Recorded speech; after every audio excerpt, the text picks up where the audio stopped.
Professor Temer. Muito boa tarde aí para todos e todas. Hoje é 27 de janeiro de 2010, quarta-feira. O verbete é o 1461.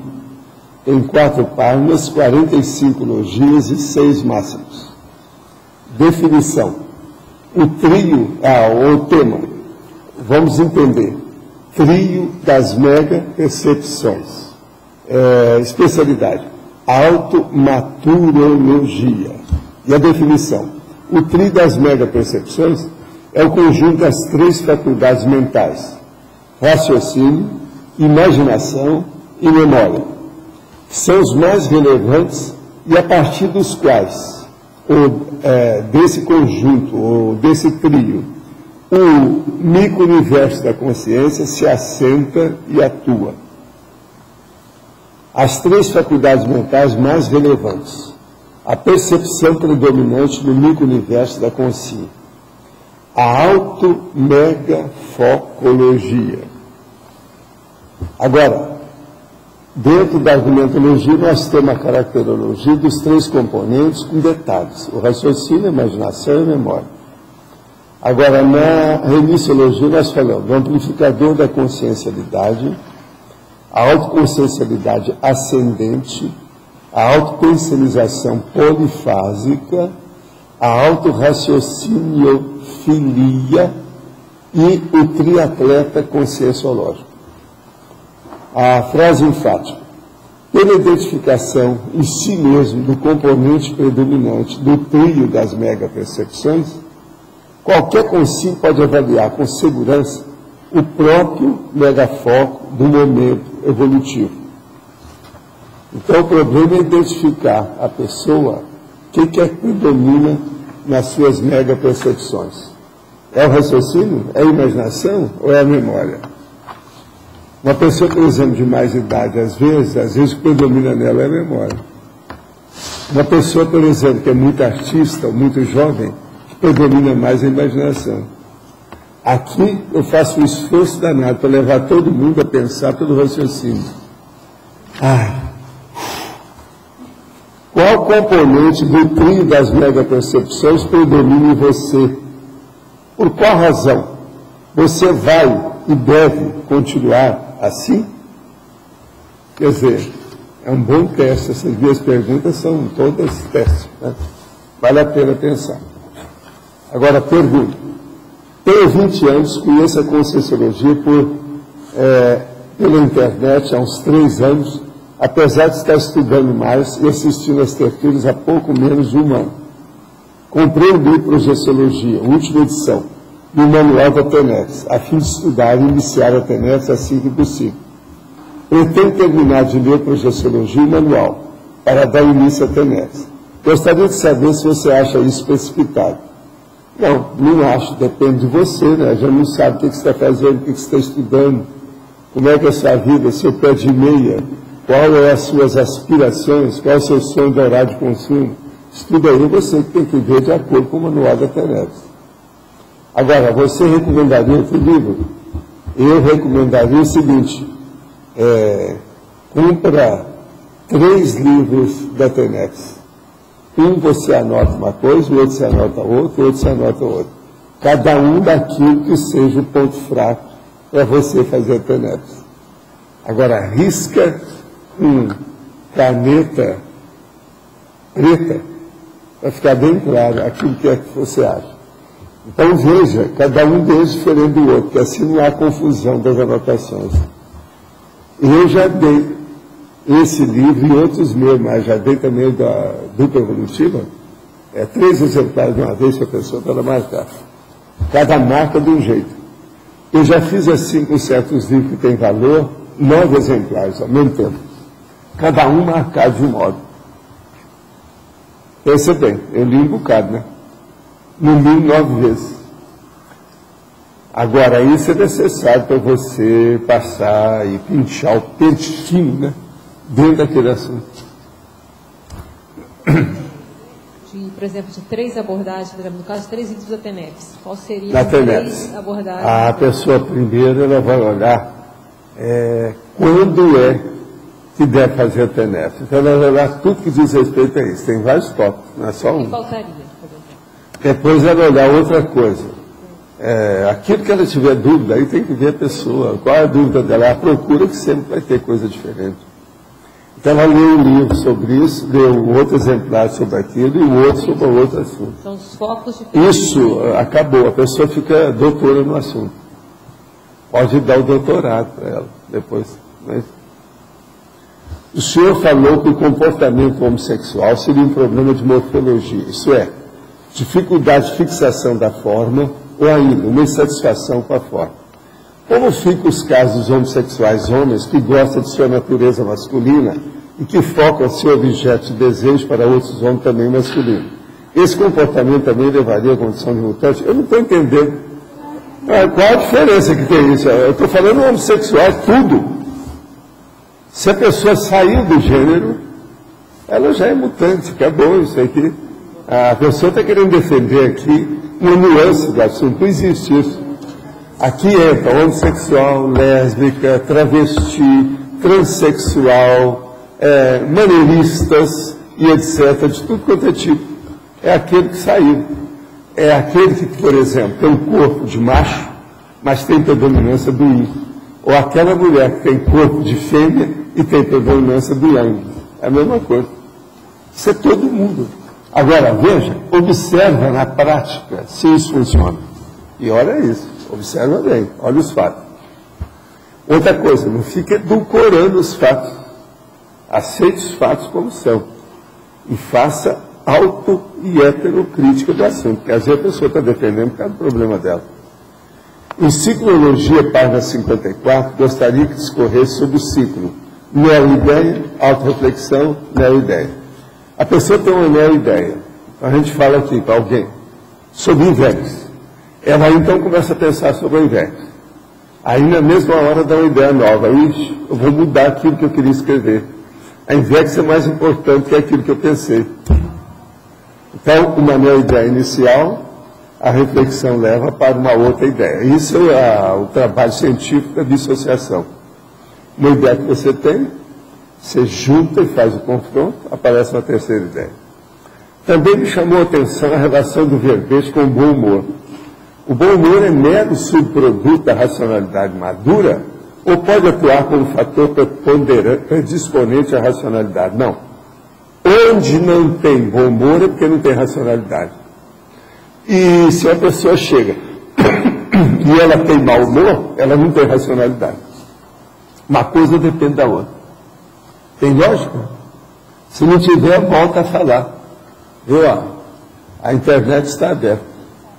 Eu estava fazendo TENEPS pela manhã e mudei o horário para a noite. Hoje, um assediador furioso me atacou várias vezes tentando uma incorporação, o que eu não permiti. Nessas alturas, eu estou achando que talvez não estivesse realmente fazendo TENEPS, mas alimentando consciências energívoras. Quando eu fiz ontem à noite pela primeira vez a TENEPS, tive sensações muito diferentes das que tinha quando fazia pela manhã. O que você acha? Que eu acho que você está ainda em desenvolvimento da sua TENEPS. O processo do assediador deve ser que você está limpando a sua área. Isso aí está pesado. O amparador deve estar junto aí. Agora, vê se você se arrima no amparador e procure trabalhar, assistir os assediadores.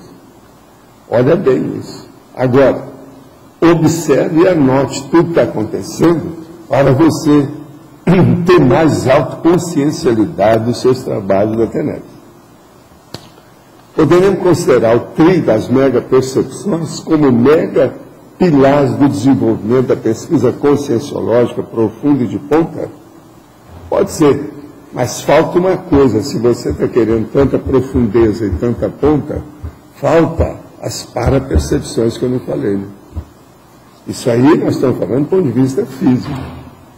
Agora, o parapsiquismo, as megapercepções, os megafenômenos, os megafatos são mais importantes que tudo isso. Devido o quê? Devido à sua paraprocedência.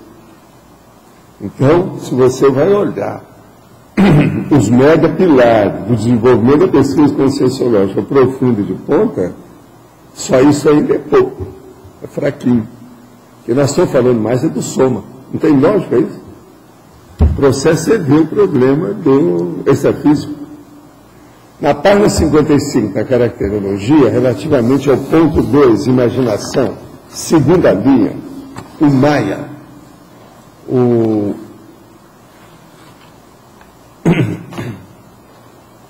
caracterologia, ali que a pessoa está falando, é o Maia que está na imaginação. O que é a pessoa que a gente fala mais sobre isso? Está pedindo, poderia desenvolver. Imaginação, a fantasia, o ficcionismo, o sonho, a vida onírica, o emocionalismo, a alienação, a alucinação, a ilusão, o Maia.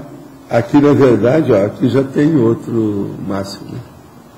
O irracionalismo, a posição teórica, o predomínio do acostamento das experimentações, autoexperimentações, a base existencial na inventividade de pseudovivências virtuais, os oniropenseres, os esquizopenseres, as teorias da filosofia, a imagistologia. Enfim, a imaginação é tudo que entra no processo imagístico. Imagístico, no caso aí, não é só de imaginar, mas a pictografia, a imagética, a fantasia, a ilusão, e uma coisa seríssima, a alucinação. A alucinação, se ela se manifesta e a consciência dá valor para ela, é devido à imaginação. Presta atenção. Porque se houver racionalidade, que é o raciocínio primeiro lá, a pessoa não fica alucinada. Está claro? Preciso explicar isso mais?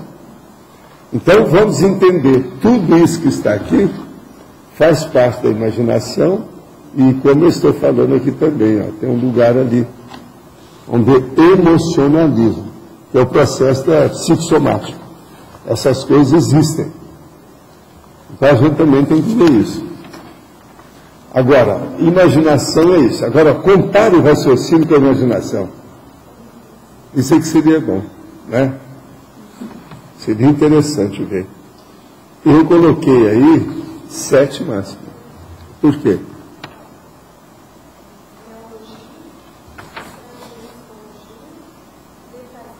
Tem estrangeirismo. Estrangeirismo eu não coloquei. Então tem 8. Isso é só para a gente saber, para não apertar a cabeça da nossa chefe, tá certo? Agora, aqui outra pergunta. Por favor, explique mais sobre a autorracionalidade ascendente em atributologia. Atributologia, predomínio das faculdades mentais, notadamente do autodiscernimento quanto à autorracionalidade ascendente. A autorracionalidade ascendente é aquela que a pessoa passa o pente fino dentro da sua hiperacuidade. Então, por exemplo, toda a holomatologia, todo o processo da autopercussiência, a pessoa analisa com detalhes para ver se ela é inteligente ou se não é. Se ela tem raciocínio ou se não tem. Então, essa que é chamada, isso que eu chamo de autorracionalidade ascendente. Quer dizer, ela está em andamento, ela está subindo, ela está se desenvolvendo, ela se eleva, ela está em evolução. Então, essa que é ascendente, que ascende, que cresce, vai acima, à frente. Então, a autorracionalidade é aquela que a pessoa vê autopercussiência, processo da hiperacuidade, a holomaturidade da própria pessoa. Agora, com isso, é inevitável que a gente volte a falar aquilo que eu sempre falo aqui, priorização. Qual a prioridade da pessoa? Acho que com isso eu estou esclarecendo bem o que a pessoa perguntou. Né? Agora, outra coisa. Eu quero agradecer aí o Alexandre Hernandes, que descobriu lá os casos lá do Padre Antônio Vieira. Realmente, o Padre Antônio Vieira, ele andou estudando os indígenas do Brasil no início do século XVII. Nós sabemos disso, esse aí está na minha lista. Não precisa de pedir para nossa amiga lá, não. Só se ela achar na Torre do Tombo alguma coisa que seja fora de série, excepcional. Aí vale a pena mandar para nós. Porque até no final da tertúlia ela está na Torre do Tombo, está me ouvindo lá. Lá em Portugal. Então, lá tem tudo sobre o meu parente, que é o padre Antônio Vieira. Sabe como é que é? Esse homem era na cabeça. Tem coisa dele. Quem não leu o padre Antônio Vieira devia de ler. Somente quem quer estudar a língua portuguesa. Esse homem era um negócio. Matéria de história e matéria de raciocínio com o idioma lusitano. Ele era na cabeça. Não é porque é meu parente, não. Ou porque eu sou parente dele, não é isso. É porque o homem era bom mesmo, tá certo? Eu sou pequeno, ele era grandão. Cabeça. Oswaldo, a imaginação, como é que ela pode ser utilizada de forma positiva? Porque... é a hora que você domestica a imaginação pela racionalidade. Coloca a razão na rédea. Porque se você deixar a imaginação tomar a rédea, o cara fica louco. Louco, artista, tudo é mais ou menos a mesma coisa. Tem vários nomes para isso. Agora, o que se passa? Se não colocar a razão para domesticar os voos da imaginação, porque ela vive voando, a consciência da imaginação, ela voa. Então, isso aí é um problemão. Tem que racionalizar, ponderar, colocar a razão dominante. Porque na escrita de um livro, por exemplo, ocorre a imaginação. Na escrita do livro pode ocorrer à vontade, mas a pessoa depois tem que passar uma, vamos dizer, autocrítica violenta com a razão funcionando em todo o texto, para ver se ela não vai se arrepender daquilo daí 10 anos. Eu já escrevi até sobre essas coisas, que é uma das séries que a gente faz para escrever. Né? Mas mesmo num livro, vamos dizer, de gabarito mais científico, ocorreria a imaginação? Olha bem, não é só de ciência, mas de filosofia, de qualquer coisa. Olha o livro do Adorno. Você quer coisa maior do que a imaginação? Ele dá asas à imaginação. A imaginação dele é a jato. Mas aí prevalece. As repetições, as bobagens, o negócio de ir e vai, tudo é mirabolante. O Adorno, em certas coisas, você pode considerar que é um processo também tipo Nietzsche. A cabeça dele não era muito boa, não. Ninguém faz. É igualzinho a Biel. Vocês acham que a Biel era um cara normal? Também não era. Para escrever 144 livros de memória, de diário, não é normal, gente. Me perdoa, na minha terra, por muito menos os caras eram tidos como detraqueira lá na cuca. Que é isso? Agora, um livro aqui, estou dizendo, nosso aqui, da Conscienciologia. Existe alguma dose de imaginação que pode ser utilizada para prevalecer? Olha, a imaginação, ela tem que ser amadurecida através, como eu estava falando, do raciocínio. Quanto mais moça a pessoa, mais na cabeça dela predomina a imaginação. Quanto mais madura seja a pessoa, mais na cabeça dela vai predominar o raciocínio. Mesmo quando a pessoa fica pirada, o raciocínio ainda funciona. Então, a gente nota o seguinte, a evolução é sair da imaginação para ir para a razão. Então, todo mundo que está com a razão está na ponta. Todo mundo que é dominado pela imaginação apenas está na traseira, está na retaguarda, está marcando passo. Imaginação é uma beleza, mas não resolve tudo. É igualzinho, por exemplo, pessoa de boa vontade e boa intenção. Ela tem muita imaginação, tudo. Falta raciocínio, não há discernimento. Não adianta nada. São as pessoas que morrem mais cedo, são as que têm suicídio lento, que nem vivem suicidaram. São aquelas que às vezes eu encontro com elas fora do corpo e elas com a maior surpresa. Estão me chamando de suicida. E eu não suicidei. Aí a pessoa vai examinar e ver que ela suicidou sim. Só que tem que pôr um suicídio lento.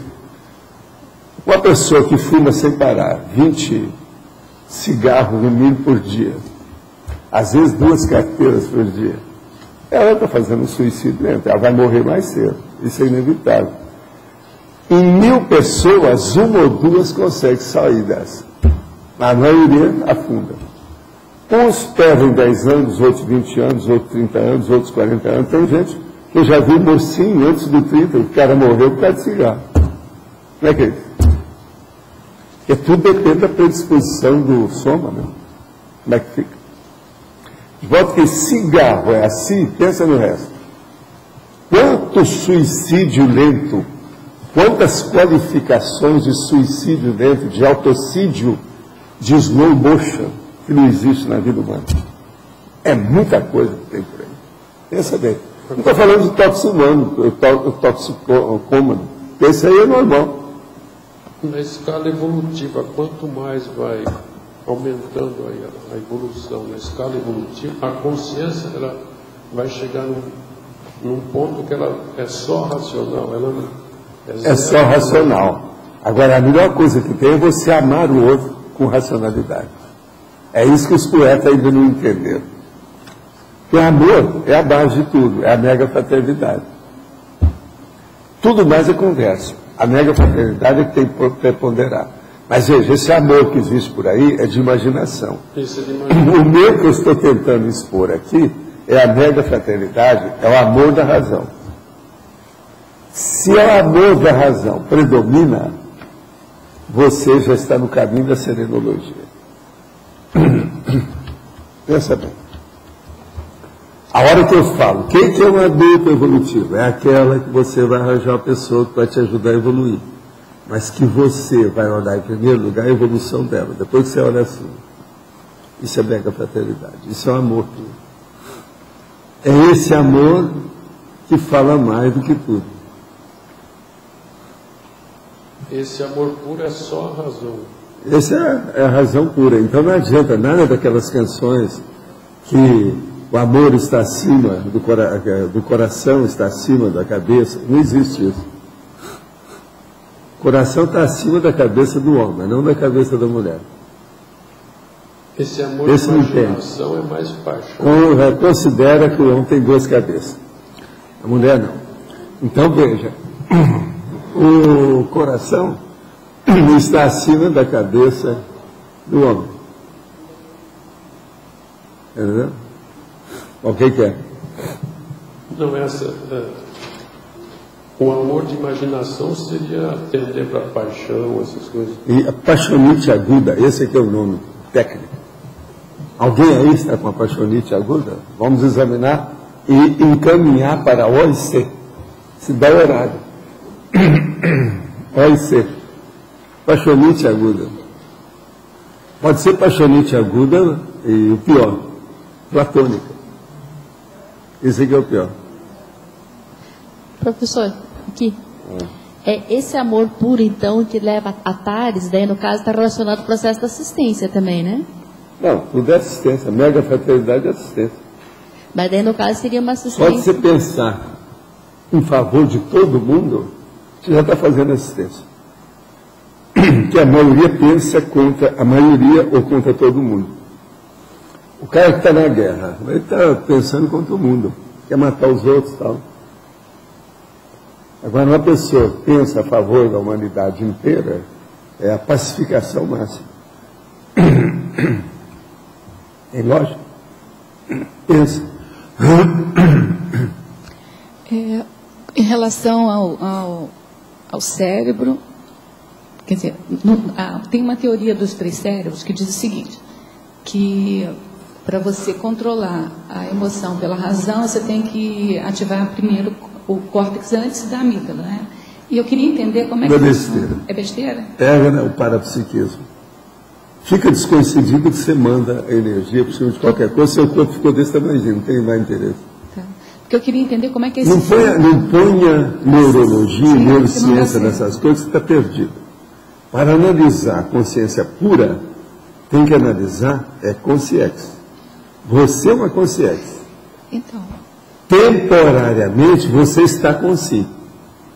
Mas você é consciente. Isso acabou. O que eu Isso queria nós temos que entender pensar. do ponto, assim, fazendo um paralelo para ir para lá. Como é que é o fluxo do mental soma para o psicossoma? Né? Porque do psicossoma para o Não, megassoma... a coisa, você esquece o fluxo e pensa na intensidade. Quem é que predomina? É a vontade sua. A vontade atua de que modo? Através do paracérebro. Então o paracérebro é o pai de todos. Pai de todos. Qual que é o pai de todos? Você está entendendo? Ele domina o resto. Então pensa nisso. Agora, se o seu paracérebro domina com a razão, tudo bem. Aí há uma evolução. Fora isso, há, no mínimo, estacionamento. Se há estacionamento, há regressão. Uhum. Uma outra pergunta. Na folha 55, dentro de raciocínio, na terceira linha, tem ciência da realidade. Tem duas perguntas, uma de forma e outra de conteúdo. Sim. A de forma é a seguinte: ciência da realidade é um sublinhamento. O senhor não colocou em itálico. É porque o senhor não está ligando mais para isso? Não, é que está faltando mesmo, aí está errado. Outra Todas coisa. elas eu ponho italicizado. Aí está Outra faltando. coisa, o que Mas lá é capaz no original, já está. Eu vou olhar. Outra coisa, o que é a ciência da realidade? O que estuda? O que compõe a ciência da realidade? Ciência da realidade é tudo aquilo que seja fora, por exemplo, da arte. Qual que é a ciência da imaginação? Da arte? A ciência da realidade é a ciência pura. É a ciência real. É a realidade. Agora, por exemplo, tudo tem imaginação. Pega qualquer obra artística, visita uma galeria, você não vai ver nada de realidade, você só vê imaginação, a base de tudo. Por exemplo, você quer coisa mais besta do que uma pintura, o retrato de uma pessoa, o portrait? Você vai dar, tira uma fotografia que é muito melhor que aquilo. Vai ser muito mais rápido, mais prático, objetivo, muito melhor. Você está entendendo? Então eu vejo isso tudo agora. Por isso que eu falo que na arte, o mínimo que a gente tem que exigir é que seja o clássico. Para não sair, porque senão começa tudo quanto é figura, Picasso, etc. Isso tudo é besteira. Imaginação, eu prefiro a imaginação do meu gato, da gatinha. Coloca lá um bolo de papel com ela, que ela faz arte com aquilo. Pula, joga, faz tudo é arte. Besteira. Então, essa regressão, artista, é um regredido, né? Presta atenção. Agora, você há de ver, uma vez que começaram a fazer muita coisa em cima de mim, eu fui debater com os artistas para explicar isso tudo. Pessoal, vamos na base da racionalidade aqui. Ninguém aqui é cachorro mais. Eu não sou cachorro, não. Eu lembrei para eles aquele negócio. Lembra da canção lá do nosso amigo? Eu não sou cachorro, não. Então vamos entender que eu não sou cachorro, não. Vamos entender tudo com lógica. Mas fui liquidando, coisa por coisa, assim, ó. A arte é uma das coisas mais fáceis que tem para você liquidar. É igualzinho você discutir com criança. A base é mais ou menos a mesma coisa. Não adianta falar sobre os voos da imaginação. Então, aonde você vai ver esses maiores voos da imaginação, não é na poesia. É na descrição das músicas clássicas. É impressionante. Eu, às vezes, arranjava um monte de disco, de long play, na época de música clássica. Do jeito que nós tínhamos 8 metros de música clássica, né? De disco long play. Vocês pensam bem quantos discos não eram. E tudo aqueles grossões, etc. Agora, ali, eu gostava de ver o que é que vinha escrito, que aquilo é a maior poesia que consegue fazer aquilo. É a descrição da música clássica, feita pelos artistas. É o toque, é o máximo que eles conseguem. É onde tem mais voo da imaginação. Observa bem que você vai ver isso. Vale a pena ler isso. Agora, tem algumas obras que às vezes tem sobre o processo de interpretação de pintura, também interessante. Tem um cara, que é aqui até do Brasil, ele andou escrevendo umas coisas dele. Tem um livro lá da minha biblioteca antiga, tem um livro lá sobre isso, sobre a interpretação da pintura. Esses também são os voos maiores que tem. Eles fazem uma volitação na imaginação. Não é uma volitação lógica. Agora, é impressionante, né? Entendeu? É mais do que fogos de artifício. Agora, no fim, tudo é fogo fato. Entendeu? Isso é que é interessante a gente ler. Que assim a pessoa começa a dar valor ao que é a razão. Muita gente acha que tudo isso é que é a razão. No entanto, é a imaginação. Por isso que é muito importante o trio das mega-percepções. A pessoa entender o que é isso. Olha aqui.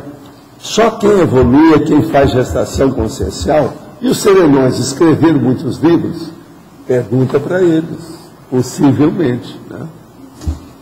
Como ocorrem os casos da alucinação, principalmente nos idosos? Quando já se torna patológico, a ponto de procurar um tratamento psiquiátrico. O problema é o seguinte, a pessoa tem que ver na hora que ela pode criar prejuízo para si ou para os outros. Se ela não pode, os parentes, os responsáveis, têm que olhar. Prejuízo é o seguinte, por exemplo, um processo de agressividade, uma alteração qualquer, ela cair numa escada, alguma coisa nesse sentido. Então tem que examinar muito para ver se já está em um nível patológico ou um nível que precisa de emergência, precisa de pronto-socorro. Aí é que vem a cuidadologia, que também é muito sério. Né? Quem é que está com o microfone? Tem alguém? É você? Você hoje está começando mais cedo. Você gostou do assunto? Olha, você entrou até perto do pai, pediu reforço. Mas olha, fala aí. Você estou porque quis.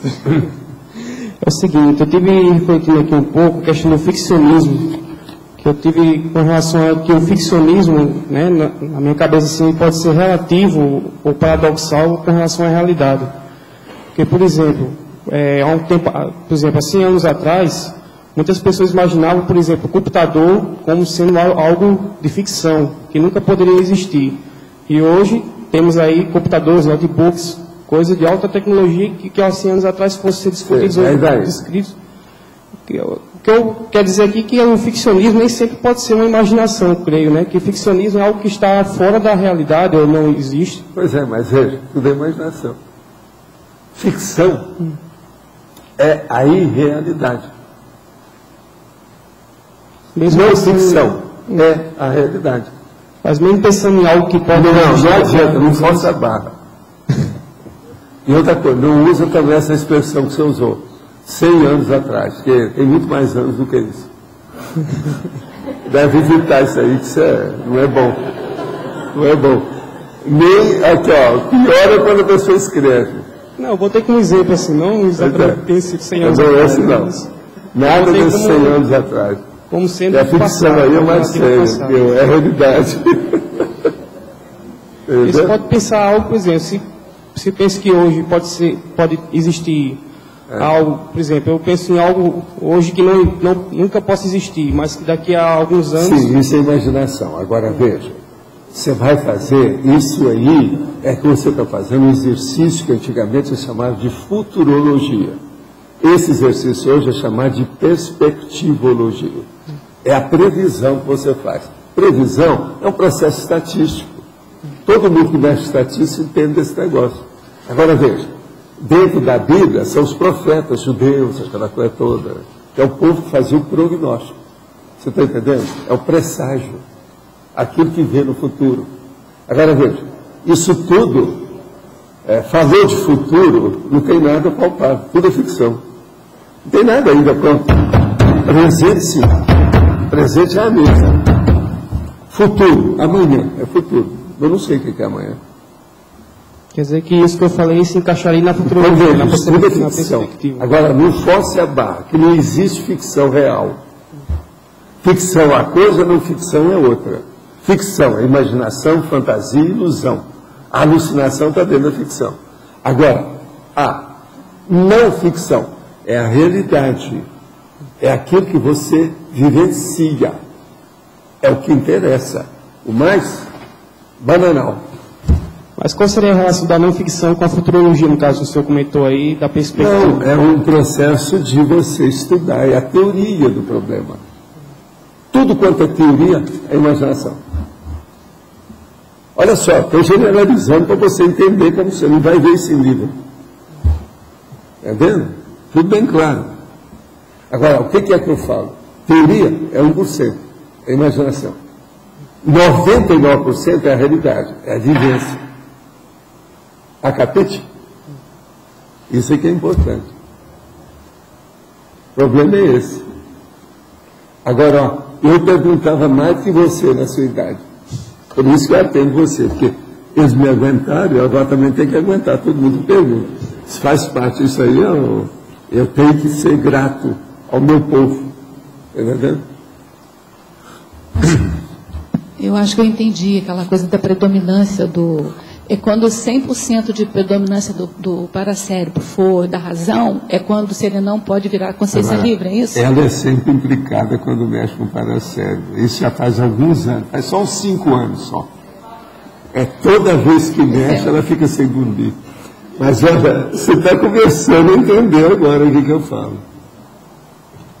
Paracérebro é impressionante. Mas não é isso que é. Você tem toda a razão. Quando tem 100% de predominância da razão, que o serenão pode virar quer dizer e aí que você está com equilíbrio. Esse equilíbrio é paracerebral. Tudo que vem do paracérebro correto, ele tem que ter a equilibriologia máxima. Se não tem alguma coisa errada.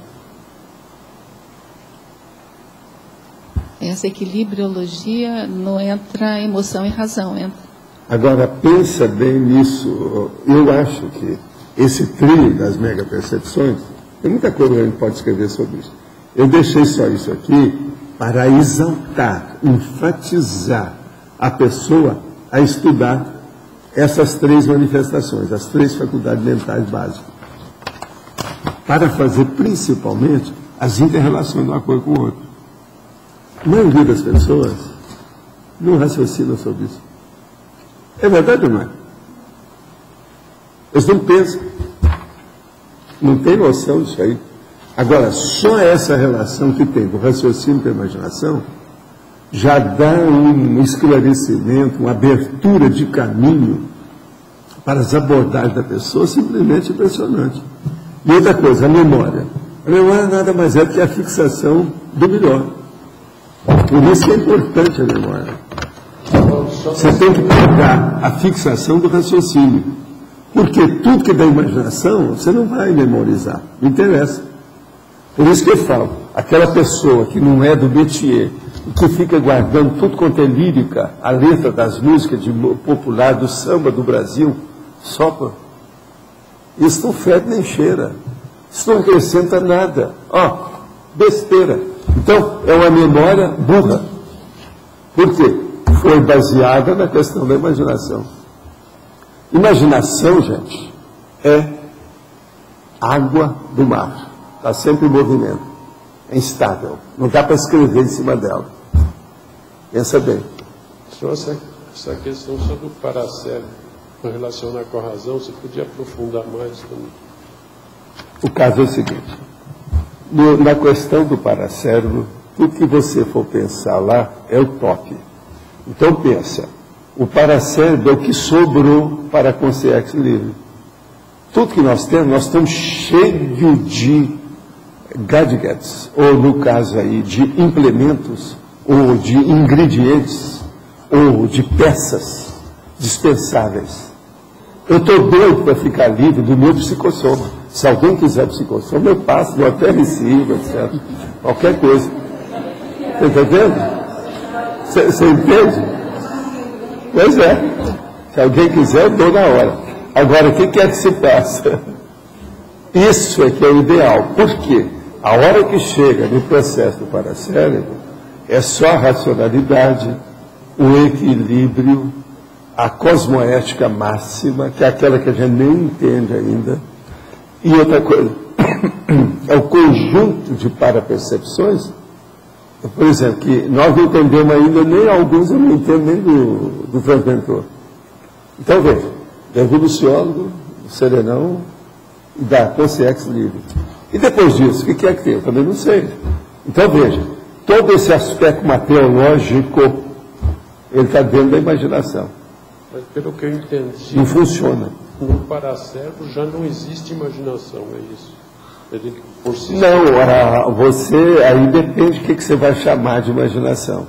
Se você tem aqui uma elaboração de pensamento, eu vou conversar com ele. Vamos supor que você se tornou a consciência livre e vai conversar com ele. Ele faz umas perguntas para você. Você tem que falar na linguagem dele, que ele ainda não é consciência livre. Nessa hora você vai usar tudo que você tem. Seu instinto antigo, vai virar gato, vai virar... Às vezes ele gosta muito de cachorro, você vai falar dentro da sinologia. Você vai voltar tudo isso.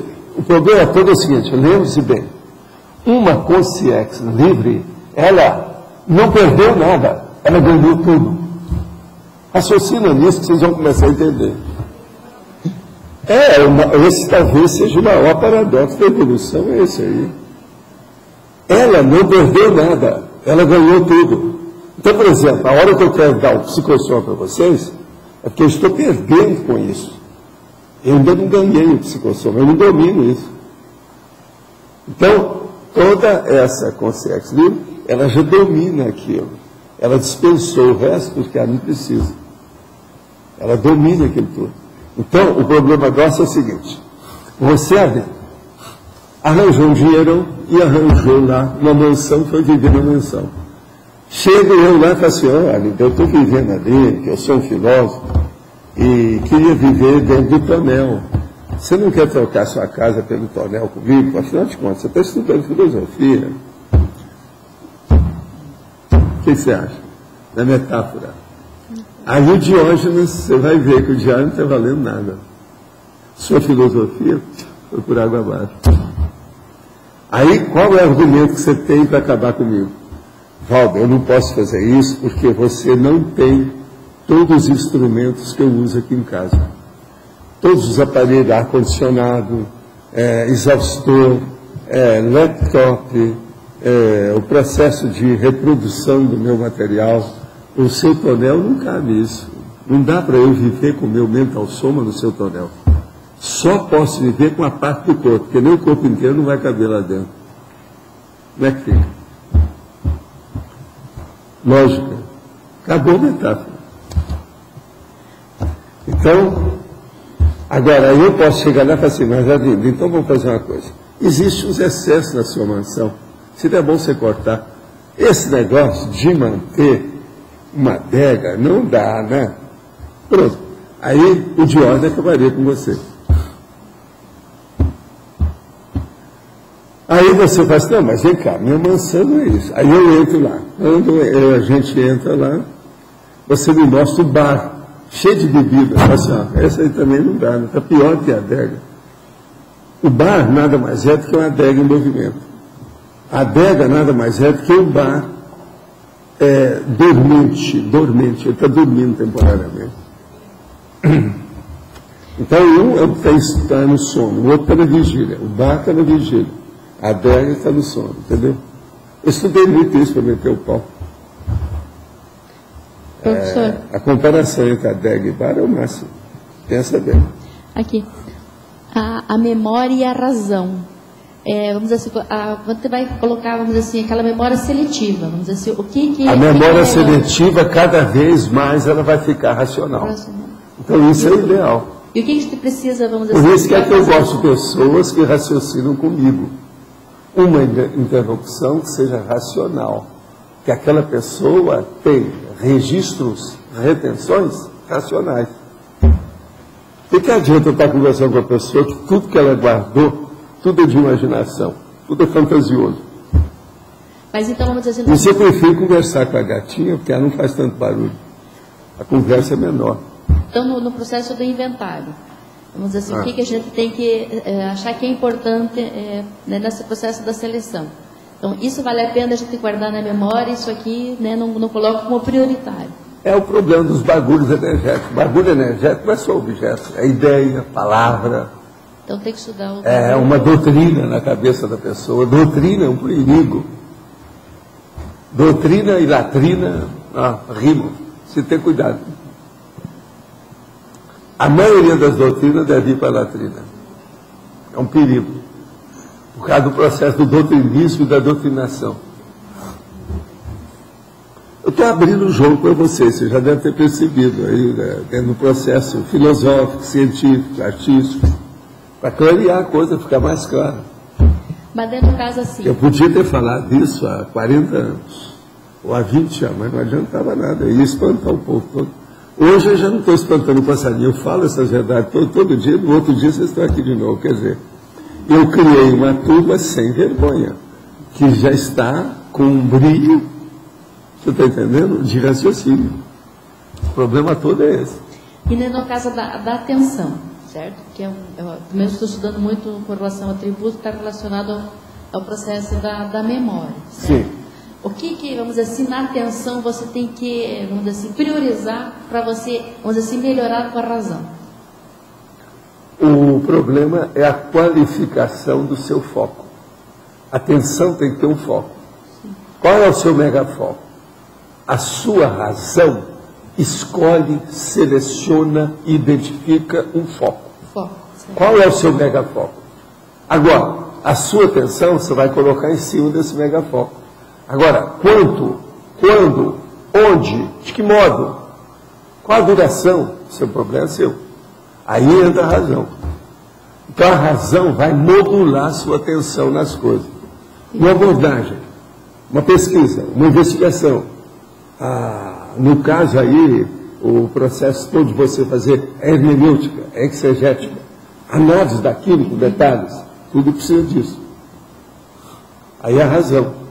Mas daí você não tem. Por exemplo, quanto tempo eu fico em cima de um assunto? É um processo racional. Eu não vou perder tempo com uma coisa muito tempo. Vocês já pediram muito. Hoje, por exemplo, ó, eu estou trabalhando aqui sobre autoaniquilamento do pesquisador. E foi o máximo. Aquele livro que eu trouxe aqui, eu descobri que o cara está falando em autoaniquilamento do observador, que é a turma dos franceses, depois da guerra, que eles se aniquilaram para defender o Stalin. Então é a mesma coisa do cientista que faz a pesquisa não participativa, ou dos cantores do Brasil, que tem uns 2 ou 3, que defendem o Fidel Castro, até hoje. Quer dizer, é o autoaniquilamento do pesquisador. Ele acabou com a racionalidade dele, só fica a imaginação e as emoções de bicho, e só pensa nisso. Agora, foi o máximo, é isso que eu estava procurando, eu já descobri uma fonte. Agora eu vou pedir depois para o Rodolfo, quando ele chegar aí, para ele fazer uma pesquisa na metodologia da ciência e ver onde é que eles falam sobre aquele processo, né? Que a verdadeira ciência, a verdadeira pesquisa, a abordagem tem que ser feita com total isenção da pessoa, do investigador. Então, é a pesquisa não participativa. Isso é o aniquilamento, auto-aniquilamento do pesquisador. Então, isso aí eu falo há muitos anos, há 50 anos, mas agora eu vou falar das outras áreas, não é só da ciência. Então, eu vou pôr como exemplo auto-aniquilamento do pesquisador científico, auto-aniquilamento do pesquisador filosófico, auto-aniquilamento do pesquisador artístico. E por aí vai. Nós podemos ter um monte. E a memória e a energia. Então, um exemplo aqui. Então, vamos dizer assim, eu estou colocando o máximo da minha atenção, focando no que o senhor Neto perguntando, falando para o senhor, para mim entender melhor isso, porque está relacionado ao verbete lá que eu estou escrevendo, né? Que o suporte minha memória. Agora, coloque aqui, ó. Eu te dei aqui 3 verbetes das suas percepções mentais, suas faculdades mentais, seus atributos entre as orelhas. O que é que funciona aqui? Os 3 atributos principais são esses. Agora, você arranjou a memória que você está estudando. É um atributo secundário disso. A memória não, a atenção, no caso. É um atributo secundário desses 3. Mas, não é só atenção. Atenção tem que ter. Atenção dividida. Associação de ideias. Como é que fica? O juízo crítico. O problema, por exemplo, de você ver a prosêmica e a cronêmica. Quanto tempo você vai ficar atento àquilo? Ao cachorro, o lebreiro, perdigueiro, que dizia. Viu a perdiz. Atenção. Você está entendendo? Outra coisa, ele estica o rabo atrás. Eu não tenho rabo aqui, não deu para mostrar. Tem que mostrar o rabo atrás. Entendeu? Para mostrar que ele está ali. Isso é um stalking. Stalking é aquela expressão que a gente tem. Os caras, por exemplo, que estão perseguindo o outro. Quem é que faz o stalking? A pessoa que faz pedofilia, o outro que faz estupro, tudo é stalking. O artista que é o fã-clube que matou o John Lennon, stalking. Aquele outro que perseguiu aquelas atrizes, cantoras, etc., tudo é stalking. É atenção concentrada numa determinada pessoa. Então, por exemplo, stalking. Quem é que faz profissionalmente isso? É o detetive. Que vai ver se a mulher pulou a cerca, ou se o homem pulou a cerca. É o stalking. Agora, quem é que faz o stalking patológico em matéria de sexo? É o voyeur. Tudo isso é stalking. Agora, veja, atenção. Então, você vê, a atenção pode ser bem colocada, mal colocada, patológica ou sadia. Então, veja aquele filme do Hitchcock, que o cara ficava na janela vendo. E no caso da invocação, certo? Que vamos dizer assim, a determinado tempo eu vou fazer um tipo de invocação. Como é que eu vou saber, discernir se eu, naquela minha memória, eu fiz o processo da invocação? A hora que você vê que pesou a energia no seu, no seu processo energético, na sua psicosfera. Entende? No caso aí, não é só o lossoma, mas o ambiente todo. É egrégora, entendeu? O óleo tem sede seu. Isso aí que é a coisa séria. Olha o que pesa. É através da energia que você vai ver os efeitos da evocação. Porque, como eu estou estudando a memória, você começa, né, a ver todo aquele tipo de... Você vai estudar a memória do fulano, patológico lá. Você vai... Agora aqui, preciso muito de ajuda. Minha irmã Paola está muito doente, sofre de depressão bipolar há vários anos e está passando por uma crise muito forte, com pensamentos obsessivos, tristeza, sentindo-se, como ela diz, um lixo. Ela está com 29 anos, está muito gorda e engorda cada vez mais. O que posso fazer para ajudá-la? É possível que o nome dela seja encaminhado para pessoas que realizam a TENEP? Sim, só mandar. Agora, você deve dar um jeito, se ela não está sendo assistida, se ser assistida, o psicólogo, o psiquiatra, esse processo dela comer sem parar, isso aí também não é bom. Tem que examinar por quê, etc. Agora, tem que ter assistência. Do jeito que está aqui, não é bom deixar, não. Olha aí, encaminha para um especialista, não se pode brincar com isso. Estava indo de ônibus para São Paulo para o curso META, Dispersidade, e tive uma clarividência viajora, ouvindo e lendo essa frase. Cuidado com a lucidez da lógica. Pergunta, a lógica multidimensional é igual ao discernimento? Gostaria de sua colaboração para a minha auto-reflexão. Sim, a primeira coisa aí, óbvia, é o seguinte, lógica é lógica, mas existe qual lógica que você está falando? A sua lógica pode ser uma coisa, a do Avindar é outra, a da Rosa é outra, a da Adriana é outra, a minha é outra. Outra coisa, é Rosa sobre o quê? A lógica é sobre o quê? É daqui? É desse contexto? É de hoje, de ontem, da manhã? Como é que é? Que tamanho que é? Então, lógica é um processo de você examinar, em primeiro lugar. Cuidado com a lucidez da lógica. Sim, tem toda a razão.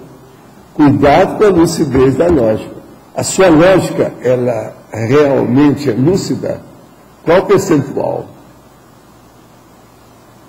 Se você for examinar um artista, o artista vai defender tudo que ele fez aquela pintura que ninguém entendeu com a lógica dele. É a lógica dele, lógica de artista. Doido. De modo que examina a lucidez da lógica. A maioria das lógicas que aparecem por aí não são lúcidas. Agora, você tem que ser mais lúcido que quem apresentou a lógica.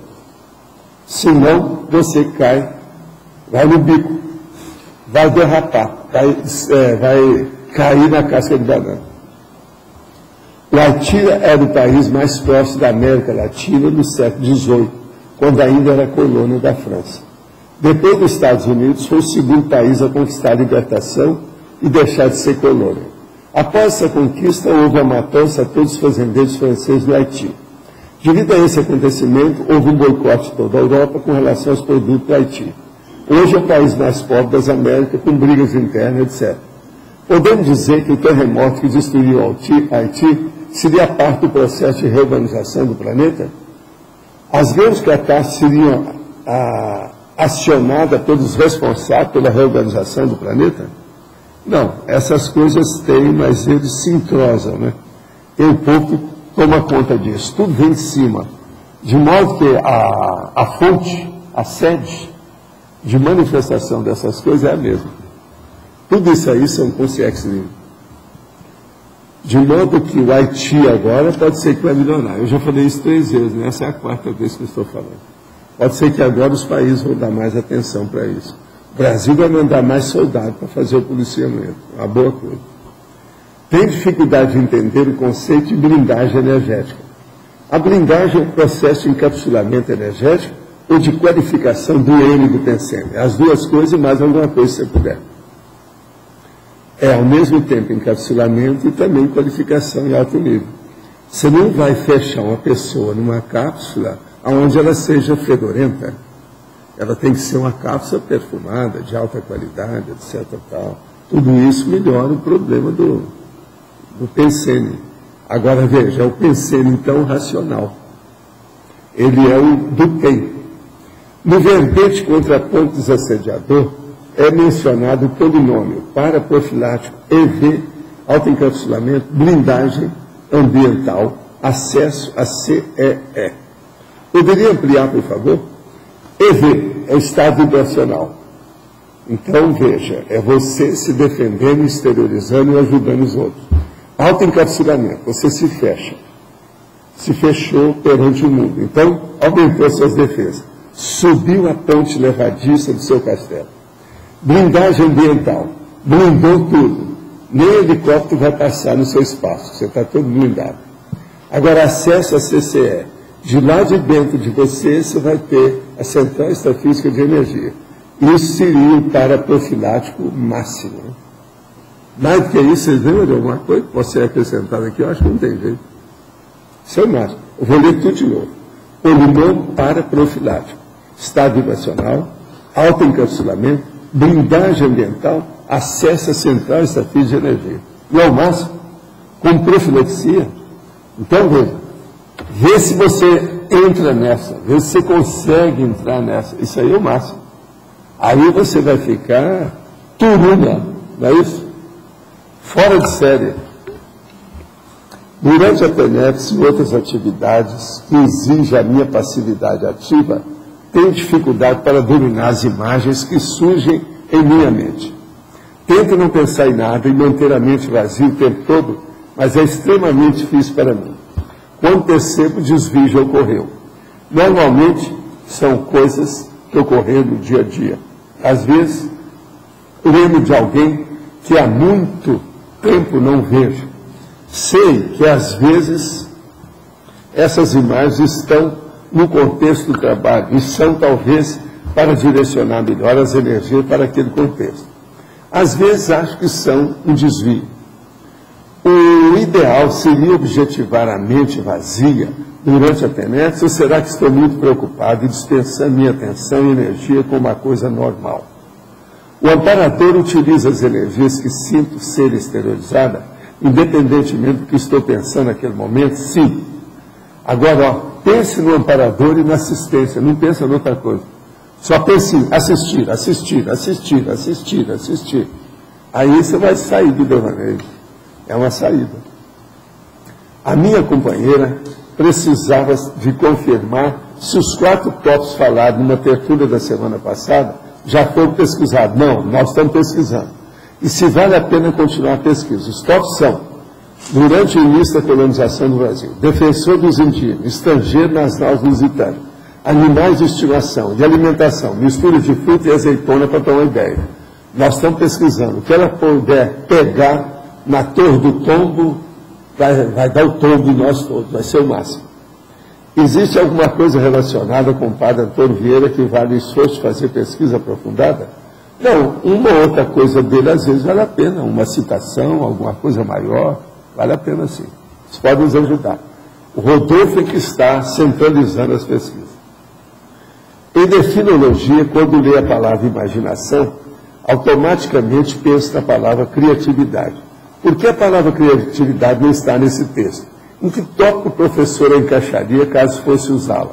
Olha, criatividade é um processo que o povo acha que é só imaginação, e não é. Tudo que você vai imaginar é porque você já racionalizou aquilo. Tem uma razão de ser, que é a sua razão. Então, o problema de criatividade, antes de mais nada, a boa criatividade, ela é raciocínio, ela não é imaginação. O povo coloca isso porque a pessoa tem que dar os voos, tem que imaginar as coisas, tem que fantasiar para arranjar isso tudo. Isso é chamado de inteligência interna, que é a que o Einstein usava. O Einstein achava que a imaginação é superior a qualquer outra coisa. Porque o processo dele é de física, né? Tinha que estar bolando as coisas, concebendo os negócios, tudo, a teoria das coisas, objetos, tal. Outra coisa, por isso que na física eles acham que os bons físicos, eles quase sempre vão até os 28 anos de idade. O cara ainda não está maduro. Eu tenho que ser muito bicho para pensar só em eletronáutica, né? Eu já falei isso tudo. A minha lógica é terrível. Agora, não posso falar isso com todo mundo da física, eu seria líquida com eles. Né? Mas veja, aos 28 anos é que a pessoa fica inteiramente lúcida. Agora, todo grande pesquisador de física, segundo alguns autores, eles descobriram qualquer coisa até os 26 anos. Então, é quando ele era mais bicho, não era nem vegetal, nem gente. Já estava virando gente. Entendeu como é que é? Agora, isso é que é eletronáutica, é o povo que cuida de elétron. Agora, por aí vocês veem. Gente, a matéria, ela é inferior ao vírus. Não, raciocina. Esse povo todo fica vidas e mais vidas, bilhões que eles ficam gastando para cuidar do negócio inferior ao vírus. Isso não é terrível? Pense bem, cada um desses caras tem 6 bilhões, alguns acham que é 9 bilhões de bactérias. E eles não estudam isso. Eles ficam estudando a matéria, ou a fibra do carbono, tá certo? Oxigênio. É uma coisa muito séria, né? Hidrogênio. A água. Quando ele começa a estudar a água, já começou a mudar, porque a água às vezes já tem vida. Mas pode falar. No caso do Einstein, de físicos, assim, qual é a diferença entre imaginação e abstração? Porque eles têm que fazer a abstração da realidade. Entre o que? Imaginação e o que? A abstração da realidade. Abstração. Abstração e imaginação é mais ou menos a mesma coisa, né? É você pensar dentro de você. Mas a abstração não é mais voltada para o raciocínio, não? Pois é, mas tudo é, a imaginação também. Como é que você imagina as coisas sem raciocínio?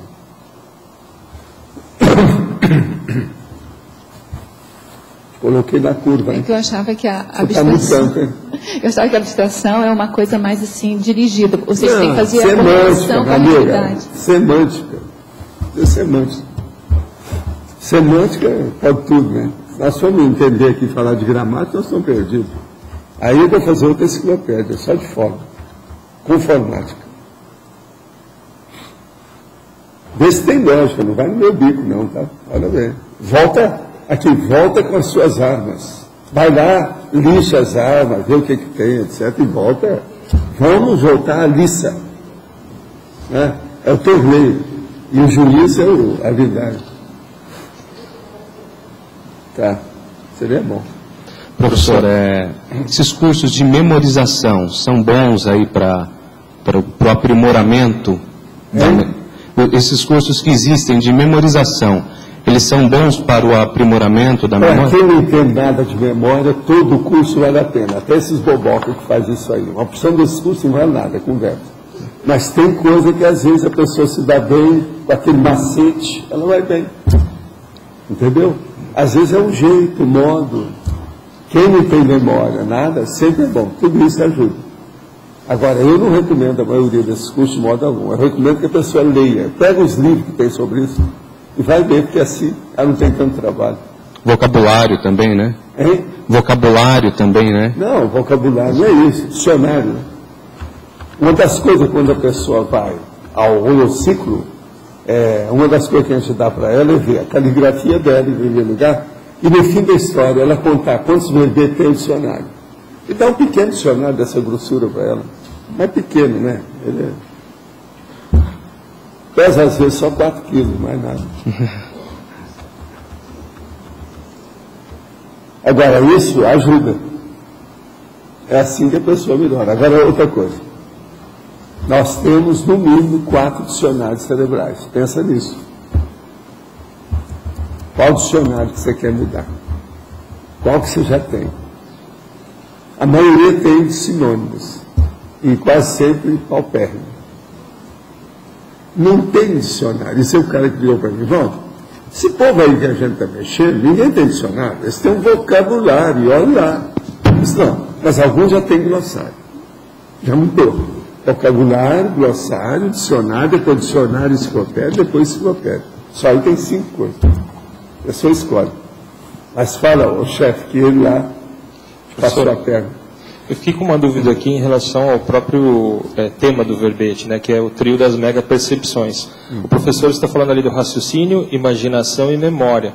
E eu estava entendendo que essas 3 características têm mais a ver com a própria cognição, uma vez que a percepção é mais em relação ao que a gente sente, ou enfim, o que você percebe. Não, mas a percepção é o seguinte, seus atributos mentais, o que você percebe? Nada. É bobagem, isso é semântica também. Não, vamos raciocinar comigo. É uma questão semântica, mas... Vem cá, raciocina só comigo. Se você não tem percepção mental das coisas, primeira coisa, você não sabe usar seu olho, seu ouvido. Está faltando tudo. Cadê as suas faculdades mentais?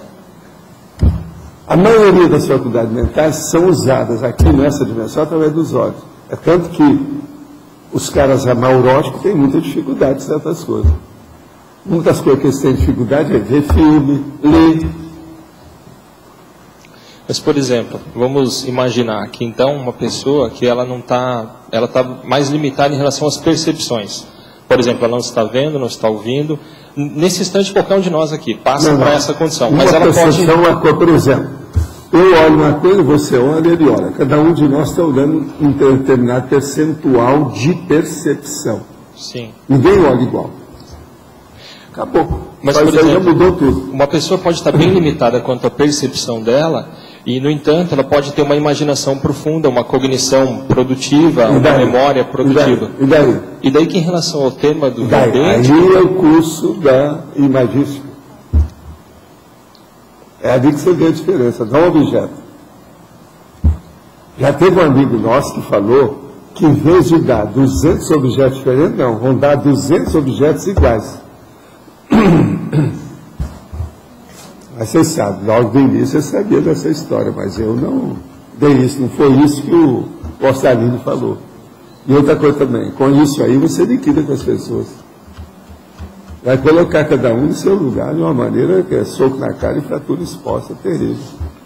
Então eu pego e arranjo uma caixa com objeto dentro. 200 caixas e dou para 200 pessoas. Vocês vão analisar isso. Tudo igual. Agora, tem que colocar cada um numa cabine, porque não pode olhar para o outro. Porque senão vai ter cola. Mas olha, tem mais. Fala mais aí, tudo que você está pensando. Professor, eu vejo ainda que, por exemplo, se a gente pegasse aqui, em vez de trio das mega-percepções, vamos supor que fosse trio das mega-cognições, ou trio da mega-cognição. Não é mais próximo em relação aos atributos? Trio dos mega-atributos mentais. Aí estaria mais ou menos isso que você está querendo. Mas eu não, estou colocando percepções, porque tudo depende disso. O Klein, presta atenção, Klein. Vamos lá. O urubu observa uma coisa, me arranja alguma coisa que não tenha raciocínio. Esqueça a palavra percepção e coloca todas essas que você quer. Qualidades, faculdades, percepções, arranja, o que mais? Fala. Vamos colocar tudo. Tá. O que é disso que não tem raciocínio? A matéria só. O mais... Só sobrou a matéria. Banana para você. Agora, a sua ideia não está longe da realidade. Ela está chegando perto. Mas agora, por exemplo, se for certo, se você está querendo uma coisa melhor, é isso que eu te falei. Seria as mega atributos mentais. No caso aqui seria mega atributos mentais. Agora veja, nós temos alguma coisa que eu coloquei.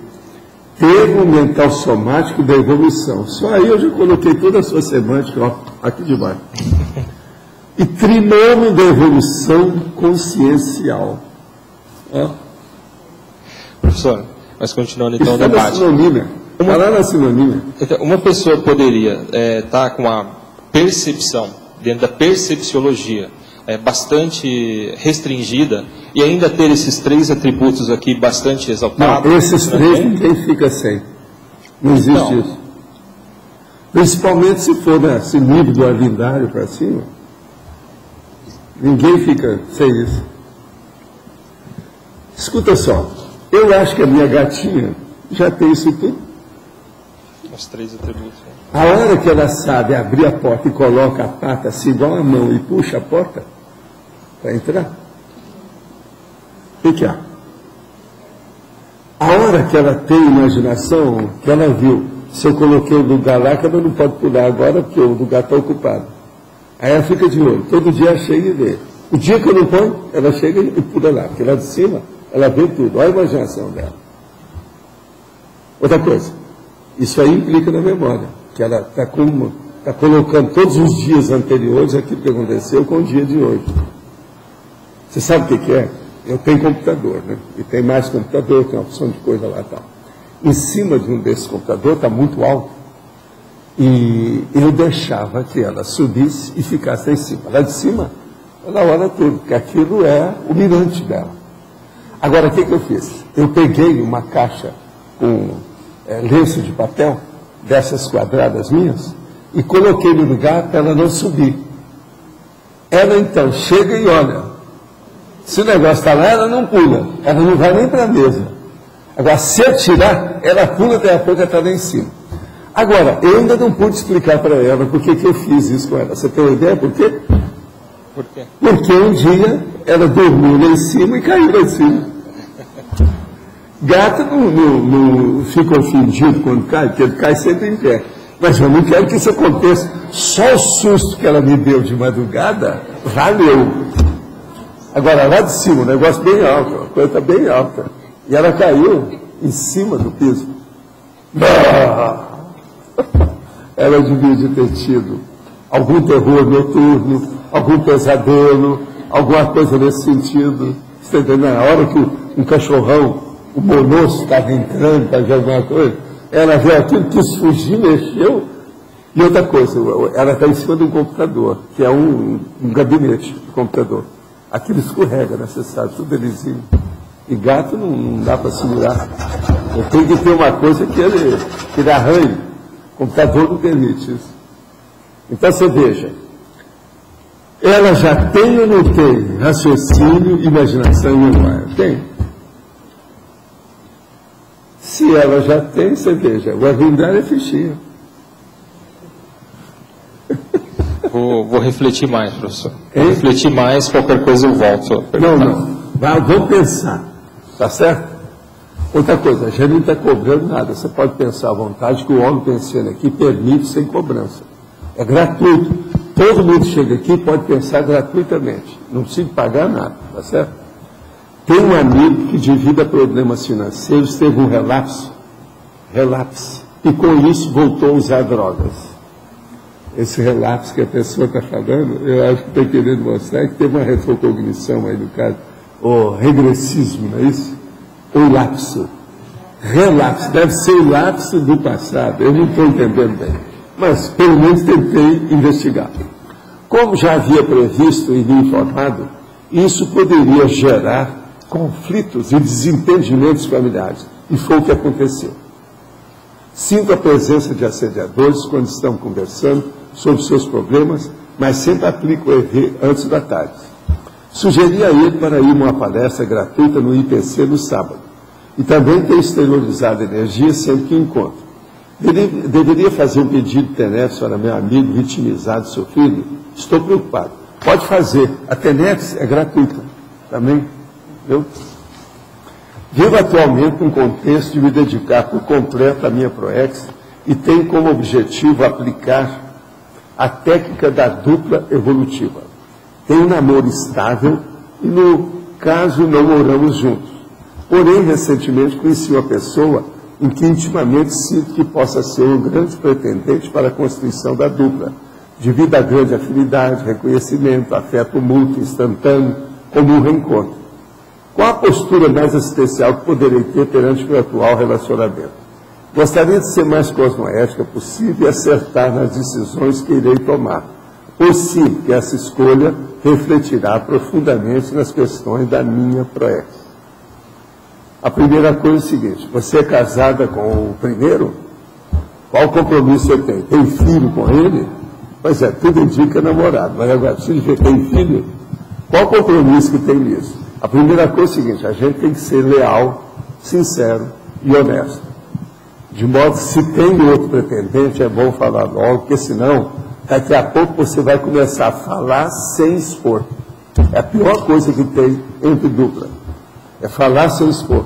O que significa o falar sem expor? É aquela pessoa que começa a mostrar que está apaixonada por outro e não falou nada que está. Só pelo jeitão. É, o processo da imaginação.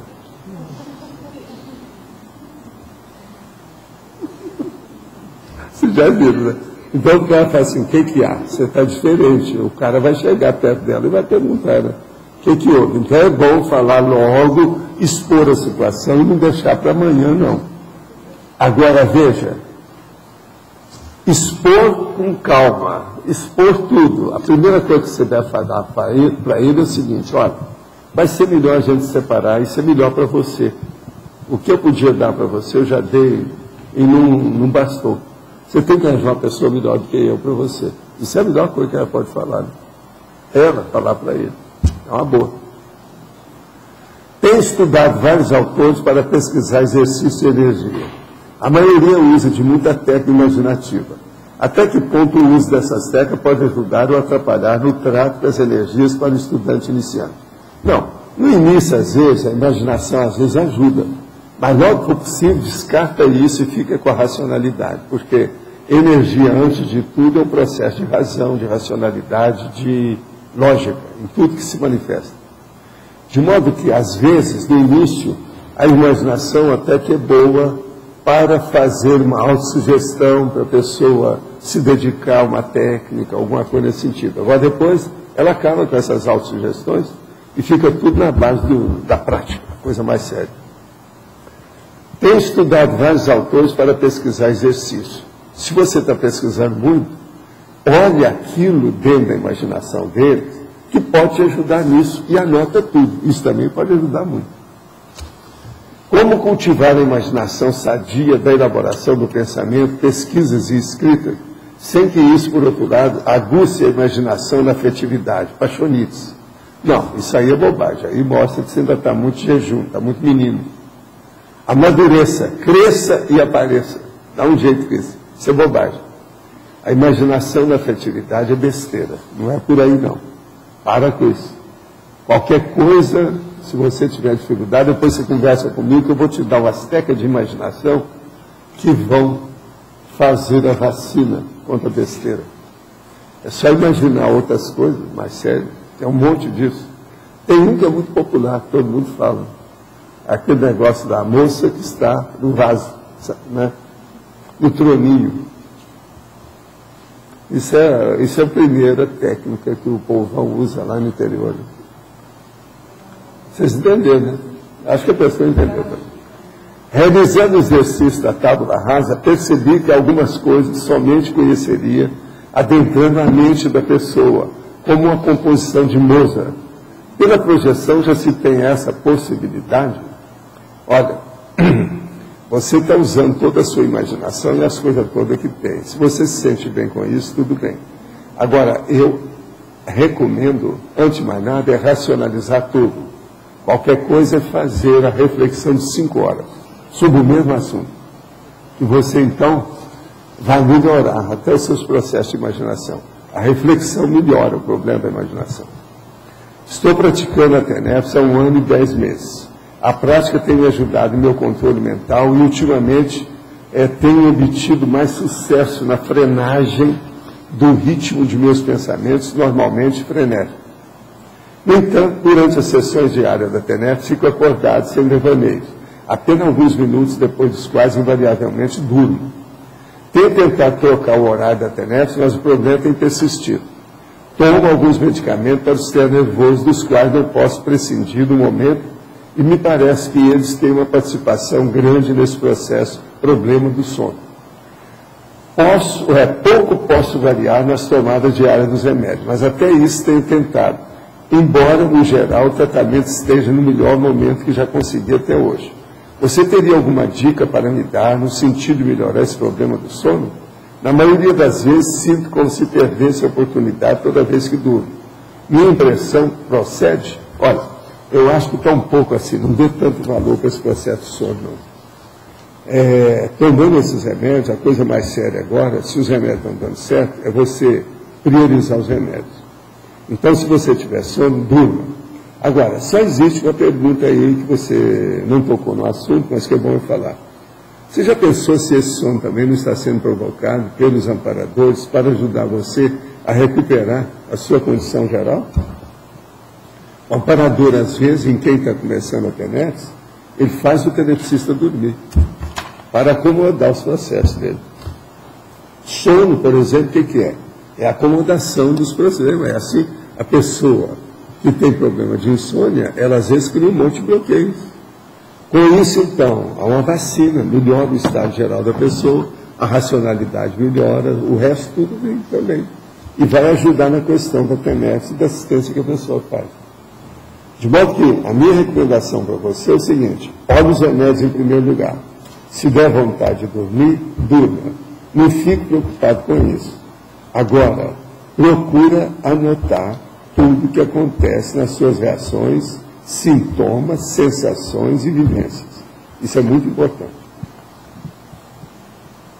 Quem é que está com o microfone? Aqui, Valdo. Uma das perguntas que você acabou de responder aí foi o processo da dupla, né? Isso daí valeria para qualquer relação, né? O processo de você ser sincero, autenticidade, expor e falar aquilo que você está vivendo, né? A verdadeira amizade é a sinceridade. Você podia aprofundar esse negócio da diferença de expor e de falar? O problema todo é o seguinte: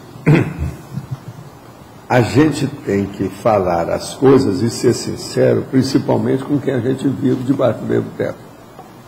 Mas agora, por exemplo, até uma condição dessa, ela tem que ter horário, local, modo de falar, ambiente para isso. Tudo isso a gente tem que ver. Esses detalhes da comunicabilidade, nesse caso, são importantíssimos. Se você pegar uma pessoa que você vai falar e ela já está um pouco irritada com alguma coisa que veio da rua com ela, e você toca uma coisa pior com ela, você afunda ela de uma vez. Você entende? Agora, tem que falar numa hora adequada. E outra coisa, fazer também a aproximação pouco a pouco do assunto. Tem que ter uma soleira e devagar. Você não pode chegar e dar aquele impacto com a pessoa, porque às vezes não é o ideal. O ideal, então, é preparar a consciência para escutar a realidade. Agora, quanto mais problemático seja o tema, mais atenção aos detalhes a pessoa deve dar para conversar. Eu acho que isso é uma das coisas mais importantes na dupla. Uma pessoa, por exemplo, que conversa com o duplista ou a duplista totalmente solto o tempo todo, essa pessoa está errada. Vai acabar criando uma querela, vai dar problema. Por quê? Se ela ficar solta demais, vai acontecer alguma besteira. E às vezes ela pode ser até mal interpretada pela outra pessoa. Às vezes a intenção nem é aquela. Então o que eu vejo é o modus faciendi, o modus operandi, o know-how, o modo de encaminhar esse processo da comunicação. Me chamou a atenção, não só na relação da dupla, que na dupla, como você falou... Não, é com todo mundo. É fundamental. Agora, por exemplo, tem a hora que a gente dá impacto. Ou o que eu falei com o Júlio lá fora, sobre o livro dele. Aquilo é impacto. Ele não vai esquecer aquilo nunca. Aquilo precisava. Agora veja, eu não recomendo aqui todo mundo fazer aquilo que eu fiz, não. Precisa de ter gabarito, de vivência, uma opção de coisa. Barba, ser careca.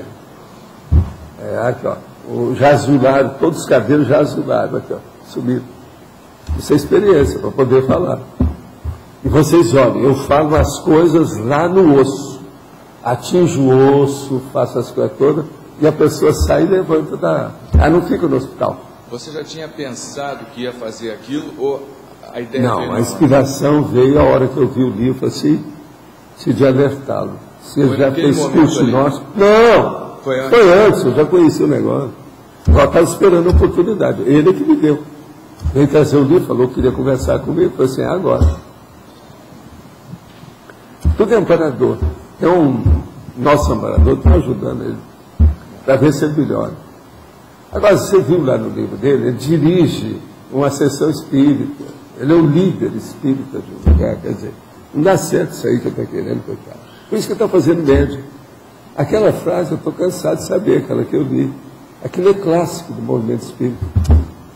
O movimento espírita é o seguinte, J. Cristo e Allan Kardec, acabou. Ali é o J. Cristo. Agora, eu tenho que falar para ele que isso não adianta, isso aí para nós já era, isso é o passado. Entende? Isso é século XIX, nós já estamos no 21. Dependência e genuflexão, né? Pois é. Não dá. E não dá, né? Nós temos que clarear. Agora, eu dei minha opinião. Tem gente que eu dou opinião assim, jovem. Passa 30 anos, a pessoa ainda está danando a vida comigo. Tem outro que passaram 40 anos, ele vem e fala assim, eu te dou razão, eu agora entendi tudo. Demorou 40 anos. Agora aí a pessoa já está de idade, o coração já está batendo fraco, às vezes está inválida, tem uma opção de coisa mesmo. É aquilo que eu estava falando, daqueles tipos de pessoas, 12 que eu estava falando, um deles é esse. Que é a turma da invalidez. É a turma do caminho da saudade, a avenida da saudade. Está no caminho do cemitério. Entendeu? Aí já é tarde. Já não há mais força, não tem mais jeito de conciliar o povo. Vamos dizer, todas as companhias estratégicas, evolutivas, foram embora. Perdeu a oportunidade. O que é duro é o seguinte, você perde a primeira leva de companhia. Então, você perdeu a primeira, a segunda não vai aparecer, a terceira vai dar para trás, a quarta vai dar para trás, perdeu tudo. Aí, às vezes, 4 décadas, ele jogou de uma tacada fora para o buraco. Foi para o lixo. Eu queria saber, o senhor comentou anteriormente a questão do amparador promover sonolência no tenepsista, não é isso? Isso também pode ocorrer na dinâmica parapsíquica, com os, no caso... Isso pode ocorrer também com as pessoas na dinâmica parapsíquica? Tudo é lógico, em qualquer lugar, eles ajudam. Tem gente que o ideal é que eles precisam dormir. Acontece muitas vezes comigo. Dormir para ver se sai alguma coisa boa lá de dentro da cachola. Você está entendendo? Porque às vezes o negócio... Isso é aquilo que o americano chega e bate na cabeça da pessoa. Anybody home? Quer dizer, tem alguém aí dentro? Anybody home? Tá vendo? Tem alguém na casa? Acontece muito comigo nas dinâmicas, né?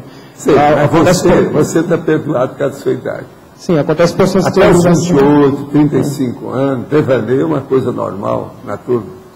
É os Einstein da vida. Eles precisam disso para elaborar a criatividade, a imaginação. São ótimos. Agora o que eu percebo é a esterilização de energia. Eu vou esterilizando e o que eu recebo de troca é a sonolência, né? Aí não tem como segurar. Aí, quando eu acordo já é quase já no acoplamento. Né? Agora, ele está estudando para valer. Vai ficar uma fera. Cuidado com ele. Hein?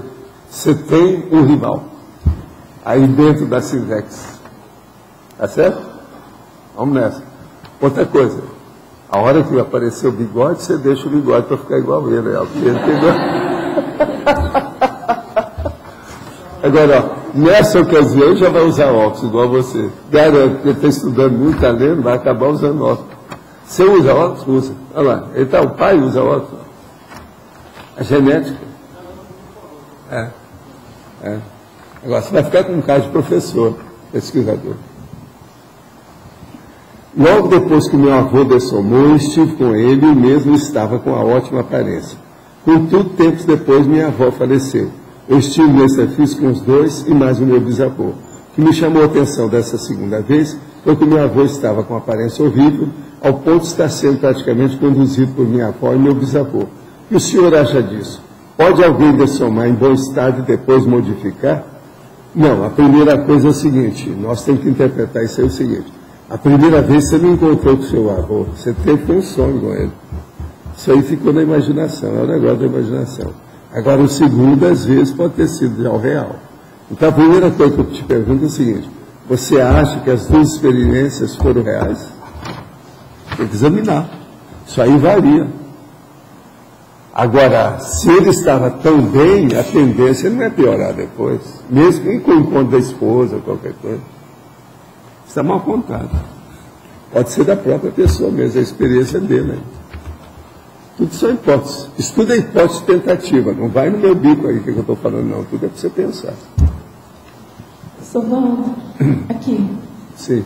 Eu queria saber, em relação a esse trio, né, raciocínio, imaginação e memória, como é que se comporta a retenção mnemônica de uma projeção de mental soma, no seu caso? Assim? Se há mental soma e você quer ter rememoração, tem que ter razão. É o raciocínio. Mas qual agora, a sua imaginação pode ajudar na hora que eu uso, por exemplo, aquela técnica do título, ou seja, o tema, ou seja, um índice básico. Então, por exemplo, aconteceu 6 eventos diferentes na minha frente. Eu guardo uma coisa de cada evento. Com isso eu fixo mais a minha imaginação. Mas o senhor fixa com por palavras? Exemplo, como é? Não, sempre é uma expressão. Uma só, única. Uma para cada coisa. Então, por exemplo, eu tive 6 lugares. Então, foi a Índia, China, Equador, Argentina, Londrina e Foz. Eu vou marcar cada coisa disso com o negócio. Então, por exemplo, eu vou falar, vamos supor que eu estive na Índia. Então, o que eu vi? Eu guardo lá aquela roupa, chale, aqueles negócios todos, uma coisa qualquer assim, guardo só aquilo. Vou para outro lugar, eu guardo só aquilo. Com isso, eu não vou esquecer dos lugares que eu estive. Mas quando é uma dimensão mental somática em si, sem... Não, a imaginação é o seguinte, você não vai dar razão ou asas para a imaginação num processo desse. Você vai observar tudo com lógica, racionalidade, para tirar partido daquilo. Mas a retenção é com palavras? Quase sempre é o melhor que faz. Na questão da projeção, melhor. Principalmente para quem está começando. E guardar apenas uma expressão. Uma palavra característica que seja a cara daquela vivência. Mas o senhor... Então, por exemplo, qual a vivência que você tem? Fala qualquer coisa. Arranja aí uma. Invente. Aí, imagine uma. Fala aí. Qual seria a vivência que você quer guardar? Pacificação. Pacificação. Então você viu uma pomba da paz. Pronto, pomba da paz. Acabou. Uma pomba branca. Você já coloca aquela imagem na sua frente, pronto, você não vai esquecer. Agora, no seu caso, o senhor acha que tem outros atributos que a gente não sabe muito? Meu tem um que eu considero que é o máximo meu, né? Isso aí eu não posso falar para todo mundo. Qual que é o meu? Próximo do quê? Retrocognição. Eu nunca vejo uma coisa sem ver o que eu já sei. Então, por exemplo, se eu vejo uma consciência, eu quero saber, não, onde é que eu vi esse cara? Ou essa cara? Eu quero saber o quê? Eu sempre sintonizo na origem. Que assim eu vejo a ficha da pessoa desde o início. Isso é macete que eu tenho há meio século. Por isso que às vezes eu retenho muito a fisionomia da pessoa. Se ela muda, eu já sei como é que é. Aí é o processo do olho clínico, problema da memória pictográfica, visual, entendeu? É sério isso aí. Agora, esse é um macete que eu uso, mas eu não posso falar isso para todo mundo, porque não dá. Agora, por exemplo, eu vou no lugar, eu tenho uma experiência lá. Eu vou fazer. Qual a conotação que eu tenho disso do meu passado? O que é que eu já estudei que me chamou mais atenção? O que é que eu dou valor nesse assunto? Tudo isso é importante para mim. Aí eu guardo. Agora, por exemplo, se são muitos eventos e você já tem, por exemplo, mais de meia hora que você está fora do corpo, isso aí é um problemão. Você tem que estar usando essa minha técnica de colocar só uma expressão para cada coisa, porque senão você não lembra de nada depois. Você embola no meio de campo, que é uma loucura. E outra coisa, não pode ter emoção nisso. Se você trabalhar bem, no início você está quente com a emoção. Aí as coisas vão acontecendo, você vai ficando cada vez mais fria. Chega no fim, você está um gelo da Antártica. Isso é que é o ideal. Aí você guarda tudo, você sabe tudo. Outra coisa. Tudo seu entra no slow motion racional. Isso é o máximo. E outra coisa, você raciocina muito mais, a coisa é muito maior. Agora, por exemplo, é isso que me ajudou e me ajuda até hoje, quando vem um dos nossos amigos e me dá uma ideia rapidinho fora do corpo, eu já venho com aquilo, já tudo mastigado. Mastigado por causa da minha cabeça, porque eu já... vamos dizer, decodifiquei tudo antes de acordar. Você entendeu, não? Essa decodificação é racional. Não é só imaginativa, não. O processo é racional. Agora, o que eu vejo é a decodificação de tudo. Por exemplo, quando eu comecei a escrever muito na minha vida, eu tentei ver se fazia através de registro, através do gravador, mas não dá certo. O melhor que eu arranjei foi mesmo escrever, papel acima, caneta dessa, nada de lápis, caneta igual essa, que saia a tinta fácil. Eu não tenho que fazer força para nada. Quanto menos atrito, melhor. Agora, essa parte inicial da virgindade do pensamento novo, que é a Nelverpont, ela é seríssima, é a coisa mais séria que nós podemos ter. Agora, computador não vale nada para isso. Computador é secundário. A coisa mais séria é você colocar o seu pensamento no papel. Entendeu? É isso que eu faço. Agora, veja, essa síntese que eu coloco no papel é uma loucura. Eu ponho tudo. Aí, é igual isso aqui, ó. Eu pego de uma vez, o essencial do verbete está feito.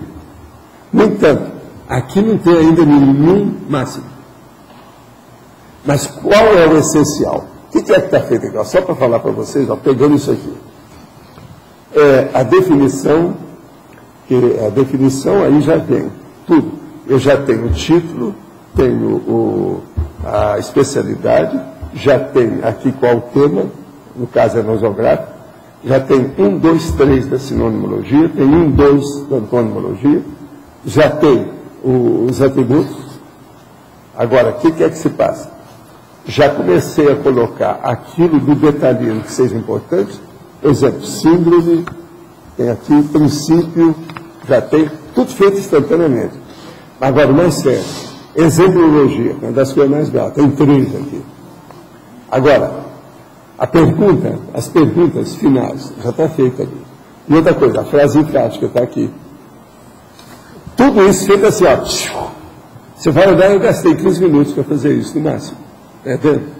Agora, quase sempre, às vezes, isso ocorre quando eu estou sonolento, estou às vezes descoincidido, estou cansado depois de ter trabalhado, igual essa noite, por exemplo, eu trabalhei 4 horas de enfiada, assim. A hora que eu fui ver, eu comecei a escrever. Escrevi um monte de coisa, são outras coisas que estão lá. Isso no meu quarto já, para dormir. Agora, o que se passa? Aqui, ó, frase enfática. Assim do auto-aniquilamento do pesquisador é a maior demonstração da insuficiência da boa vontade e da boa intenção quando atuam sem autodiscernimento. Autossíntese. Eu nunca escrevi isso. Isso aqui eu nunca escrevi. Eu já escrevi muito sobre essas coisas, mas não isso. Essa ideia que está aí. Agora veja. Junto com isso, eu sempre faço isso aqui, que é o que dirige, é uma meia página que eu tenho, que dirige onde é que eu vou encaixar. Então, aqui eu coloquei, autoaniquilamento pesquisador, 6.000, 2 pontos. 6.000, quer ver o arquivo? Ontem é 6.300 e hoje é 6.307, 8 páginas, 10 páginas, não sei qual. Está por aí. Agora, aqui eu já coloquei 2 coisas para ver no Find. Participativa e independente. Tem alguma coisa que mexe com isso. Na hora que... Agora, você veja o tanto de pensamento que eu tive. Tem no mínimo aqui 30, em 15 minutos. Você está entendendo, então, o valor que eu dou para isso? Agora, sem papel, não adianta nada. Se eu fosse falar isso, só o som da minha voz já ia embaraçar o encadeamento das minhas ideias. O som da minha voz, aqui, isso aqui, ia me perturbar por causa do ruído que eu fazer. Então, por isso que eu falo, aquela pessoa que está querendo ter muita criatividade, escrever muito e coloca música, é besteira. Isso não é o ideal. Quanto mais a pessoa concentrar numa coisa só, pura, e purificar a concentração, mais possibilidade ela tem de criatividade. Tem lógica? Então, por exemplo, o Chico, ele gostava de, às vezes, receber as coisas, escrever com música, mas era psicografia, que não era só ele. Entende? Agora, no outro extremo, quando o senhor diz que na telepatia com os animais, o que tem? Qual é a linguagem? Como é que o senhor... Não, a coisa que eu pego é o seguinte, eu procuro usar todos os macetes, toda a minha experiência, toda a minha inteligência, para sondar, como se fosse uma prospecção, a cabeça da gatinha. Então, por exemplo, aconteceu uma coisa, eu quero saber o que ela está pensando, primeira coisa, eu envolvo ela com energia. Às vezes não pego nela, porque se eu pegar, às vezes, dá outras conotações do processo que ela está acostumada com, quando eu pego, ela relaxa tudo, já, o pensamento já caiu fora, ela relaxa. Ela fica no paraíso dela. A Graça fala, né, que a gatinha, quando chega perto de mim, ela chegou no paraíso. Não, o paraíso. E ela acha que eu sou um instrumento dela. Eu devo estar o tempo todo cuidando dela. Entende? É assim que ela pensa. Então, eu já sei o modo dela pensar desse jeito. Entende? Então, ali, com a energia, às vezes eu tenho uma ideia do que é. Às vezes eu acerto perfeitamente o que é. Por exemplo, às vezes eu vejo que ela está perturbada com algum barulho que fez lá fora. Como é que eu percebi isso? Depois eu vou olhar, realmente tem um barulho. Eu não tinha percebido, ela percebeu. Porque você sabe, gato às vezes percebe isso mais que a gente. Então eu preciso de ver isso tudo. Uma outra coisa, gato às vezes chega aqui e olha ali para a parede não tem nada. Por que é que fica fixado ali? Tem alguma coisa naquela direção que chamou a atenção dele. Às vezes é um processo, às vezes, de som. Isso tudo, você entra, você começa a pensar igual o gato. Você está entendendo como é? Que é o ideal, né? Na telepatia, o ideal seria você ter o gatês na cabeça. Dá um jeito de fazer uma telepatia do gatês. Agora, o que eu vejo é o seguinte, de vez em quando eu sei das coisas. O que a pessoa, o que está pensando? Agora, veja, os veterinários hoje estão encabulados com isso, tem muita gente estudando isso aí. Há cerca de 3 décadas, eu estive estudando muito o processo da psicologia animal, do ponto de vista técnico. E havia uma senhora que era uma grande PhD, lá da USP, etc., que andou estudando isso. Eu tive contato com ela, uma opção de coisa, na ocasião. Agora, de lá para cá, muita coisa já melhorou. E o processo da neurociência tem melhorado isso para os veterinários. O veterinário vivo mesmo, ele segue a neurociência. Porque isso aí ajuda na questão da telepatia com os animais. Agora, por exemplo, eu vejo que desses bichos todos, não sei se é a minha experiência pessoal, você divide, mas onde eu tenho mais facilidade é com gato. Cachorro é muito puxa-saco e tem atenção saltuária, ele não fixa. Cavalo é muito introvertido. Elefante é uma inteligência, mas é muito introvertido. Tudo isso eu já fiz experiência. É muito introvertido. Agora, por exemplo, macaco.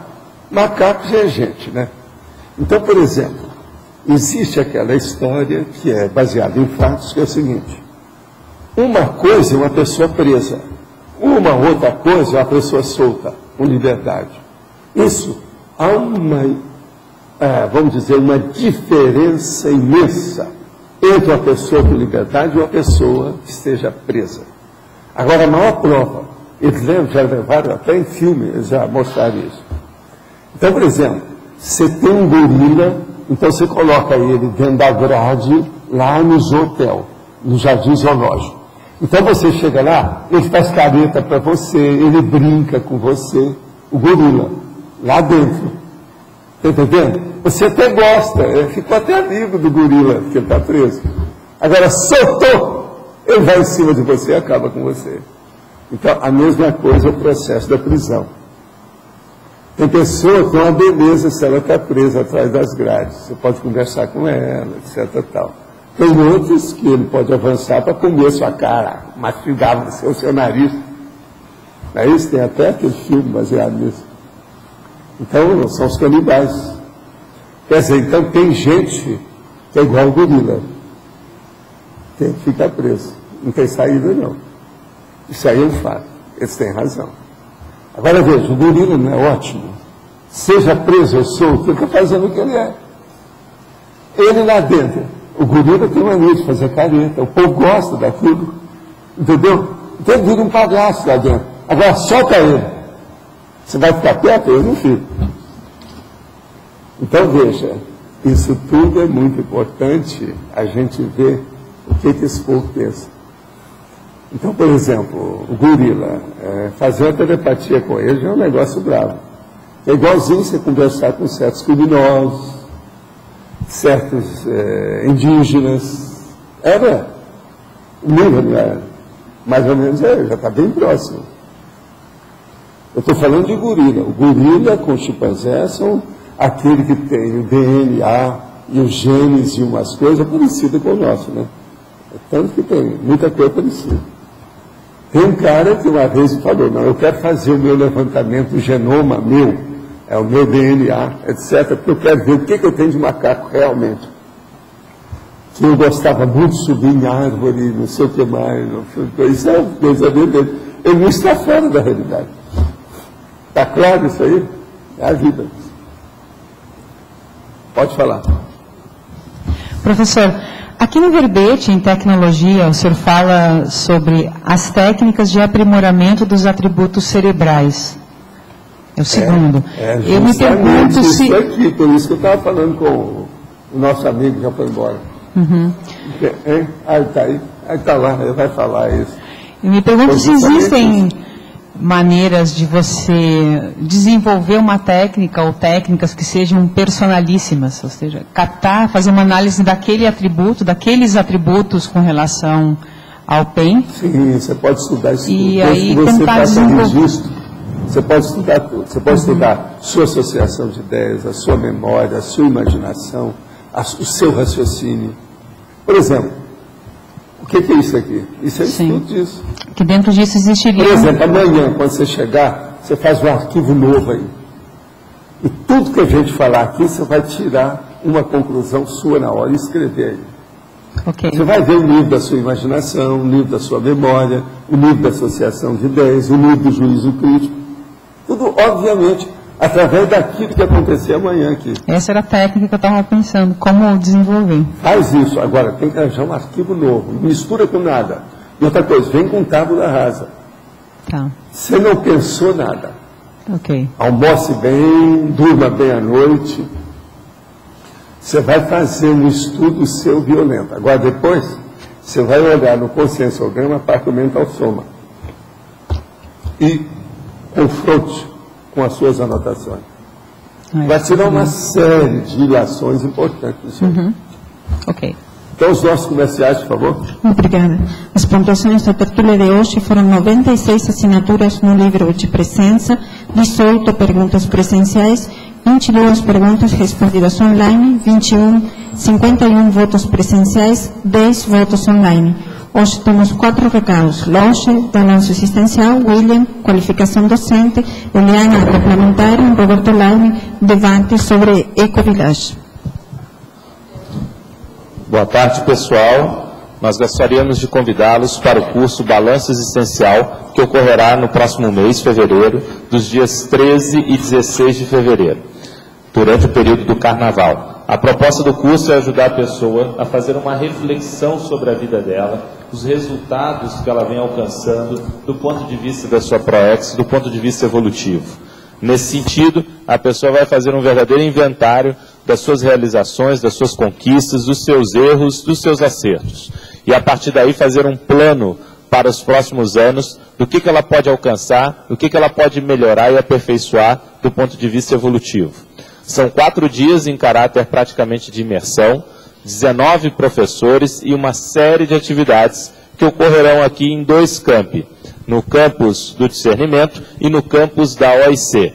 Nós gostaríamos de destacar hoje, dentre as atividades que ocorrerão dentro desse curso, a apresentação da professora Rosânia, que tem um histórico, um exemplo de autossuperação da mesologia.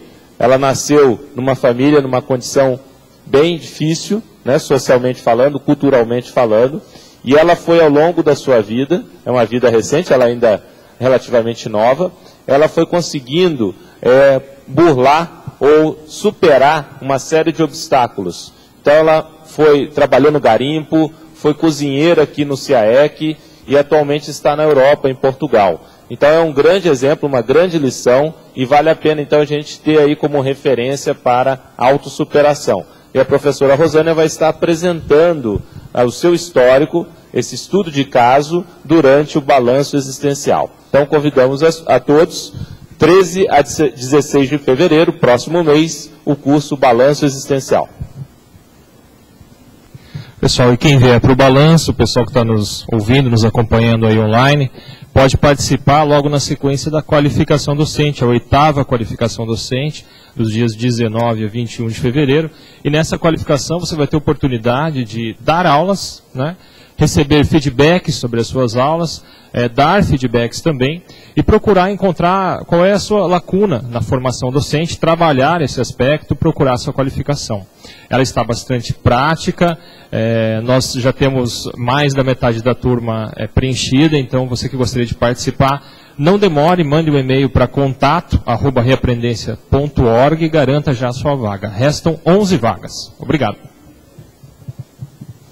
Boa tarde a todos. Nós estamos aqui mais uma vez para convidá-los para o Acomplementarium deste final de semana. Tem início nessa sexta-feira. Os nossos professores EPICONs serão Felipe Mansur e o professor Mário de Oliveira. O tema que vai estar sendo abordado será sobre a parapoliticologia.